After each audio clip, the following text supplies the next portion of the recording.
দর্শক, রাস্তার দুই পাশে সারি সারি আম গাছ দেখে আপনারা হয়তো এতক্ষণে বুঝে গেছেন আমরা কোথায় আছি। হ্যাঁ দর্শক, আমরা অবস্থান করছি আমের রাজধানী খ্যাত চাঁপাইনবাবগঞ্জে।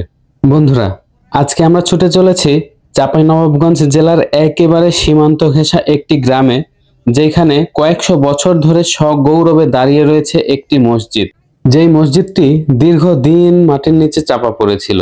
প্রত্নতাত্ত্বিক নিদর্শন অধিদপ্তরের খননের ফলে পুনরায় এই মসজিদটি মাটির ভেতর থেকে আবিষ্কৃত হয়। তো বন্ধুরা, চলুন আজকে আমরা দ্বিতীয়বার আবিষ্কৃত এই মসজিদটি ঘুরে দেখি। চারিদিকে আমবাগান, আর আমবাগানের মাঝখানে মাথা উঁচু করে দাঁড়িয়ে রয়েছে ঐতিহাসিক দারাসবাড়ি জামে মসজিদ। মসজিদটি খননের সময় একটি শিলালিপি পাওয়া যায়। সেই শিলালিপি অনুসারে 1479 খ্রিস্টাব্দে সুলতান শামস উদ্দিন ইউসুফ সাহেবের রাজত্বকালে তারই আদেশে চাঁপাইনবাবগঞ্জে দারাসবাড়ি মসজিদটি নির্মাণ করা হয়। সেই সময় মসজিদটির নাম ফিরোজপুর জামে মসজিদ ছিল। 1502 খ্রিস্টাব্দে যখন সুলতান হোসেন শাহ দারাসবাড়ি বিশ্ববিদ্যালয় প্রতিষ্ঠা করেন, তখন এই অঞ্চলটি দারাসবাড়ি নামে পরিচিতি লাভ করে। এরপরে মসজিদটির নামকরণ করা হয় দারাসবাড়ি জামে মসজিদ। আসসালামু আলাইকুম ভিউয়ার্স, এই মুহূর্তে আপনাদেরকে স্বাগতম জানাচ্ছি চাঁপাইনবাবগঞ্জে অবস্থিত দারাসবাড়ি মসজিদ থেকে। এই মসজিদটি বর্তমানে প্রায় ধ্বংসপ্রাপ্ত। এই মসজিদের দেয়ালে একটু লক্ষ্য করলে আপনারা দেখতে পাবেন এই মসজিদের ইমারতে নির্মিত যে ইটগুলো রয়েছে, এগুলো বর্তমান সময়ের ইমারতে যে ইটগুলো আমরা ব্যবহার করে থাকি, এই ইটের চেয়ে একটু আলাদা। এই ইটগুলো চিকন চিকন এবং পাতলা, যা এখানে কোনো সিমেন্টের গাঁথুনি নেই। দর্শক, এগুলো প্রাচীন সময়ে সিমেন্টের পরিবর্তে চুন ছুরকি ব্যবহার করা হতো। চুন ছুরকি দিয়ে একটার পরে একটা ইট গাঁথনি দিয়ে এই মসজিদটা নির্মাণ করা হয়েছিল।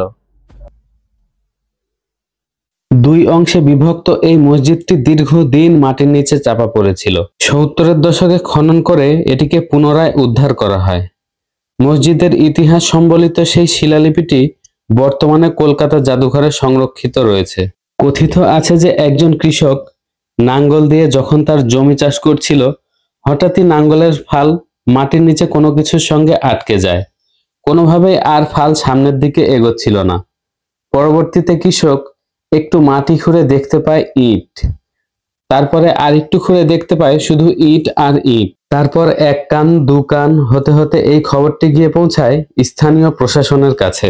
তখন প্রশাসনিকভাবে এই স্থানটি খনন করে দারাসবাড়ি মসজিদটি পুনরায় আবিষ্কার করা হয়। সেই সময় নির্মিত এই মসজিদটির দেয়ালে বিভিন্ন ধরনের ফুল এবং লতাপাতার নকশা সম্বলিত কারুকার্য দেখলে বিস্ময়ের দৃষ্টিতে চেয়ে থাকতে হয়। সেই সময় দক্ষ মিস্ত্রিদের নিপুণ হাতে তৈরি এইসব কারুকার্য দেখলে আসলেই খুব আশ্চর্য লাগে। তাদের নির্মাণশৈলী এত নিখুঁত, এত সুন্দর, এত মসৃণ। দর্শক, সমস্ত মসজিদ জুড়ে এরকম অসংখ্য পাথরের পিলার দেখতে পাবেন। এই পড়ে থাকা পিলারগুলো দেখে অনুমান করা যায় এই মসজিদের ছাদটা আসলে এই পিলারের উপরেই ভর করে দেয়া ছিল। এই মসজিদটা আসলে কিভাবে ধ্বংসপ্রাপ্ত হলো, এগুলো অনেক কষ্ট করেও এই ইতিহাস জানতে পারেনি। তবে ধারণা করছি 1897 সালে এই উপমহাদেশে যে মহাপ্রলয়নকারী ভূমিকম্প হয়েছিল, এই ভূমিকম্পে হয়তো এই মসজিদটা ধ্বংস হয়ে গিয়েছিল। অনন্য সুন্দর কারুকার্য বেষ্টিত দৃষ্টিনন্দন এই মসজিদটিতে ঘুরতে আসলে আসলে অনেকেই বিভ্রান্তির মধ্যে পড়ে যায়। এই মসজিদটির মেঝে কাঁচা এবং ছাদ কোথায়? তবে আমার মনে হয় মসজিদটির মেঝে আরেকটু খুঁড়লে হয়তোবা পাকা মেঝে পাওয়া যেতেও পারে। আবার কাঁচা মাটির এই মেঝেতে যেই পিলারগুলো দেখা যাচ্ছে, এই পিলারগুলোর ওপরেই ভর করে হয়তো দাঁড়িয়েছিল এই মসজিদটির ছাদ, যা কোনো প্রাকৃতিক দুর্যোগ বা মহাপ্রলয়নকারী কোনো ভূমিকম্পে সম্পূর্ণ বিধ্বস্ত হয়ে গিয়েছিল। তবে এটা শুধুই আমার অনুমান মাত্র।